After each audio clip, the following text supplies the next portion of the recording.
नमस्कार दोस्तों, मैं राकेश वर्मा आप सभी का स्वागत करता हूं आपके अपने परिवार एसन गुरुकुल पर। साथियों, बीपीएससी टीआरई 3.0 15 मार्च 2024 को जो आयोजित हुए, उसका पेपर लीक हो चुका था। इसके खुलासा बिहार पुलिस के आर्थिक अपराध इकाई ने सबूत के साथ किया। साथ ही पेपर लीक माफिया गिरोह के कई सक्रिय सदस्यों को भी गिरफ्तारी हुई एवं सैकड़ों संलिप्त अभ्यर्थी जो होटलों में बैठ करके, मैरिज हॉल में बैठ करके प्रश्नों के जवाब रट रहे थे, उन्हें भी गिरफ्तार किया गया एवं pen drive, laptop, projector, blank cheque, cash, मूल दस्तावेज, आधार कार्ड, एडमिट कार्ड जैसे कई अन्य दस्तावेजों की भी जब्ती की गई। कुछ दिनों तक बीपीएससी आयोग के द्वारा एवं सरकार के द्वारा भी टाल मटोल किया जाता रहा कि कोई पुख्ता सबूत नहीं है, कोई ठोस सबूत नहीं है जिसके आधार पर यह कहा जाए कि बीपीएससी टीआरई 3.0 के पेपर लीक हुए हैं। लेकिन इसी बीच नए नवेले शिक्षा मंत्री हैं, जो पूर्व में आईपीएस रह चुके हैं, सुनील कुमार, उन्होंने कहा कि चूंकि आर्थिक अपराध इकाई के पास जो भी अनुसंधान के लिए जो जब्ती उन्होंने किया है, उसे नकारा नहीं जा सकता है। बीपीएससी आयोग को इस पर विचार करना चाहिए और अंततः बीपीएससी आयोग ने फैसला लिया और बीपीएससी टीआरई 3.0 को रद्द उन्होंने कर दिया। परीक्षा कब होंगे ये अभी तय नहीं है, लेकिन इसी बीच जो सामने निकल कर की बातें जो महत्वपूर्ण आ रही हैं वह यह है कि क्या बीपीएससी टीआरई 1, टीआरई 2 के भी पेपर लीक हुए थे, क्योंकि टीआरई 1 के समय से ही 10-12 लाख रुपए में प्रश्न पत्र बेचे जाने की खबरें चर्चा में थी। जो अभ्यर्थी बीपीएससी टीआरई 1 या 2 में सम्मिलित हुए, उनके ही मुखमंडली से सुनने को मिला कि 10 से 12 लाख रुपए में उनके ही किसी परिचित को, किसी जानने वाले को प्रश्न पत्र बेचे गए हैं और पूरे दावे के साथ जो भी 10-12 लाख रुपए में प्रश्न पत्र खरीदा, वह यह बता पा रहा था कि उसकी शिक्षक के रूप में नौकरी तय है। साथ ही उसके बाद परीक्षा आयोजित हुई। परीक्षा जब आयोजित हुई तो उसमें भी परीक्षा के उपरांत कई अनियमितताएं और गड़बड़ियां सुनने और देखने को मिला। सभी सेंटरों पर 100% थंब इंप्रेशन नहीं हो पाया, कहीं आधे अधूरे रह गए तो कहीं पूरा का पूरा रह गया, जिससे सॉल्वर गैंग को संलिप्त होने का बहुत ज्यादा उम्मीद दिखा और सॉल्वर गैंग के सक्रिय सदस्यों ने दूसरे के बदले में दूसरा बैठ करके परीक्षा भी सफलतापूर्वक दे पाने में सफल हो पाए। उसके बाद कई ऐसे सेंटर थे जहां पे लगातार क्रम से रिजल्ट देखने को मिला। एक तो ऐसा सेंटर था जहां पे लगभग 200 शिक्षक अभ्यर्थियों का लगातार क्रम से रिजल्ट देखने को मिला। तो इस प्रकार के जो खुलासे बाद में देखने को मिले बीपीएससी टीआरई 1 और टीआरई 2 के दौरान भी, जिसका खुलासा खुद शिक्षा विभाग के द्वारा जो जांच चल रहे हैं, थंब इंप्रेशन मिलान और एम आधार से आधार में हुए बदलाव या सुधार निकट 6 माह के अंदर, नाम में कोई बदलाव या फोटो में कोई बदलाव, तो इस प्रकार की जो जांच चल रहे हैं उसमें दर्जनों शिक्षक शिक्षिकाएं अब तक पकड़े जा चुके हैं। सैकड़ों शिक्षक शिक्षिकाएं जांच के डर से भाग चुके हैं और दर्जनों शिक्षक शिक्षिकाएं जांच हेतु जब गए तो वहां से किसी न किसी बहाने से वो भाग निकले। तो कोई नकली अंगूठा बनवा लिया, कोई क्रीम लगा करके गया, तो कोई पाउडर का इस्तेमाल किया, तो कोई 3.5 लाख 4 लाख रुपए लेकर के गए मैनेज करने के लिए। तो इस प्रकार के भी तमाम खुलासे बीपीएससी टीआरई 1 और टीआरई 2 के द्वारा बहाल फर्जी शिक्षकों के फर्जीवाड़े को लेकर के हुए, जिसे शिक्षा विभाग स्वयं खुद ने सारे खुलासे किया कि किस प्रकार से बीपीएससी टीआरई 1 और टीआरई 2 में झोल हुआ है।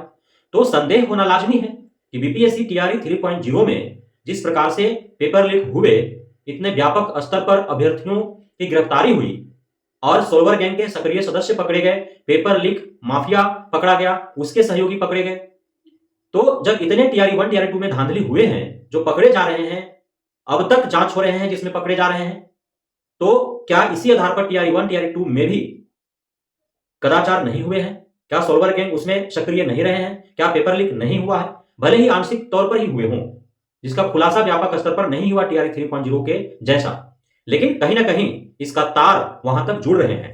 और एक और संदेह उत्पन्न कर रहा है कि टीआरई 3.0 का प्रश्न पत्र जिस निजी प्रेस में छपने के लिए गया था और जिस प्रकार से गया, उसी प्रकार टीआरई 1 और टीआरई 2 के प्रश्न पत्र भी उसी निजी प्रेस में छपे थे, ऐसा सुनने को मिल रहा है। जिस प्रोसेस को अपनाया गया टीआरई 3.0 के प्रश्न पत्र की छपाई हेतु लाने और ले जाने का, उसी प्रोसेस का इस्तेमाल टीआरई 1 और टीआरई 2 के दरमियान भी हुआ था। चूंकि टीआरई 1 टीआरई 2 के दरमियान बीपीएससी के चेयरमैन अतुल प्रसाद थे और उनके द्वारा लगभग टीआरई 3.0 के सारे प्रोसेस का प्लानिंग कर दिया गया था, तभी वो गए, सेवा मुक्त हुए। उसके बाद दो प्रभारी चेयरमैन रहे, लेकिन उनके द्वारा कोई विशेष बदलाव नहीं किया गया। जो कि बीपीएससी आयोग के पूर्व चेयरमैन अतुल प्रसाद ने जो लकीर खींच दी थी, उसी लकीर के फकीर बने रहे और उसी प्रकार से टीआरई 3.0 भी आयोजित किया गया। और उसके बाद परीक्षा से के दिन या उससे पूर्व ही नए चेयरमैन परमार रवि जी पदभार संभालते हैं। तो परमार रवि जी का तो इसमें कोई हो नहीं सकता रोल, इसलिए कि वे तो पूरे प्रोसेस से आउट थे। परीक्षा पूर्व आए तो उनका पूरे प्रोसेस में कोई उनकी संलिप्तता है नहीं, कोई सहभागिता है नहीं, तो वो इस जांच के घेरे में तो शायद ही आ पाए। लेकिन पूर्व से जो रवि भूषण है, जो सेक्रेटरी रहे हैं, एग्जाम कंट्रोलर हैं या अन्य जो अधिकारी पदाधिकारी कर्मचारी हैं, उनकी संलिप्तता तो हो सकती है।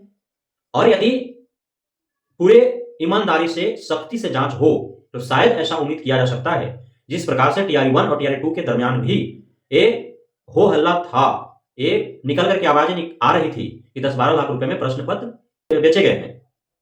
हालांकि उस समय थोड़ा आंशिक रूप में किया गया, लिमिटेड कैंडिडेट्स को लाभ मिला उसका, इसलिए हो हल्ला हंगामा नहीं हो पाया। लेकिन टीआरई 3.0 अधिक से अधिक अभ्यर्थियों तक पहुंचने का प्रयास किया गया, इसलिए हो हल्ला हंगामा हो गया। तो ये हो सकता है कि टीआरई 1 और टीआरई 2 तक भी जांच का जो कड़ी है वहां तक जुड़े, और यदि ऐसा कुछ होता है तो फिर इसका क्या कुछ प्रभाव पड़ सकता है, यह तो सरकार जानेगी, विभाग और आयोग जानेंगे, या फिर जब दरवाजा कोर्ट के खटखटाए जाएंगे तो कोर्ट फैसला सुनाएगी क्या कुछ हो सकता है। लेकिन कहीं ना कहीं आंशिक तौर पर टीआरई 1 और टीआरई 2 के दरमियान भी ये सब मामले हुए। पूरी तरह से पारदर्शी और कदाचार मुक्त परीक्षा हुए हैं टीआरई 1 टीआरई 2, ऐसा नहीं कहा जा सकता है। कहीं ना कहीं कुछ धांधली, सेटिंग, सॉल्वर गैंग की सक्रियता, पेपर लीक, कदाचार, ये सारे हुए हैं उस समय भी, लेकिन व्यापक स्तर पर नहीं हुए, खुलासे नहीं हुए, और थोड़ा बहुत सुबुगाहट भी हुआ, क्योंकि टीआरई 1 का जब परिणाम घोषित हुआ था उसके बाद काफी हंगामे हुए थे, कई अलग अलग तरह के मुद्दे उठे थे। जो है लगभग 1 महीना तक बीपीएससी आयोग के मुख्य द्वार पर अलग अलग जो है लोग जाकर के, अभ्यर्थी जाकर के वहां धरना प्रदर्शन कर रहे थे, भूख हड़ताल पर उतर गए थे लोग। तो टीआरई 2 के दरमियान हालांकि कुछ कम हंगामे देखने को मिला, लेकिन कहीं ना कहीं सुबुगाहट इसका थी कि हुआ है ऐसे कुछ। लेकिन यह बीपीएससी के उस समय के जो चेयरमैन अतुल प्रसाद थे, उनका चूंकि अभ्यर्थियों के साथ अटैचमेंट एक अलग प्रकार का था, वे हर खबर से जो है एकदम नजदीक से जुड़े हुए थे। किसी भी तरह के सोशल मीडिया पर कुछ भी चलाए जाते थे शिक्षक भर्ती को लेकर के, उसका ट्वीट के माध्यम से तुरंत जवाब देते थे, हर कंफ्यूजन को वो दूर करते थे, और हमेशा वे शिक्षक अभ्यर्थियों के हित में ही फैसला लेते रहे, निर्णय लेते रहे। और शिक्षक अभ्यर्थियों के हित के लिए वे एससी के पाठक से भी टकरे, शिक्षा मंत्री से भी टकरे, सरकार से भी टकरे। तो यह जो उनका लगाव और जुड़ाव था शिक्षक अभ्यर्थियों के साथ, जिससे लोकप्रियता शिक्षक अभ्यर्थियों के बीच उनका थी, तो इसे लेकर के उन पर ज्यादा हावी नहीं हो पाया लोग, और वे अपने कुशलता और बुद्धिमता के दम पर उन्होंने उन सारे मामलों को इस प्रकार हैंडल किया कि कहीं कुछ लगे ही नहीं कि ऐसा कुछ बीपीएससी आयोग में हुआ भी है, और वे स्वच्छ साफ छवि लेकर के और वो बाइज्जत सेवा मुक्त हो गए। लेकिन अब सवालिया निशान खड़े हो रहे हैं। तो अब बिहार पुलिस के आर्थिक अपराध इकाई के द्वारा एक एसआईटी का गठन किया गया है, तो उसके द्वारा जांच हो रहे हैं, और उसमें बड़े बड़े 3 अधिकारियों के जिम्मे हैं। तो अब जांच का जो कड़ी है वो कहां तक जुड़ती है और किन किन के गिरवां तक इस जांच कमेटी का हाथ पहुंच पाता है, यह भविष्य ही बताएगा। फिलहाल बीपीएससी टीआरई 3.0 रद्द हो चुकी है। टीआरई 1 और टीआरई 2 पर फिलहाल कोई खतरा नहीं है, लेकिन हो सकता है कि जांच का कड़ी वहां तक जुड़े। बहुत बहुत धन्यवाद आप सभी साथियों का हमारे साथ जुड़े रहने के लिए, बढ़ने के लिए, इतना प्यार देने के लिए, हम पे भरोसा बनाए रखने के लिए। जय हिंद।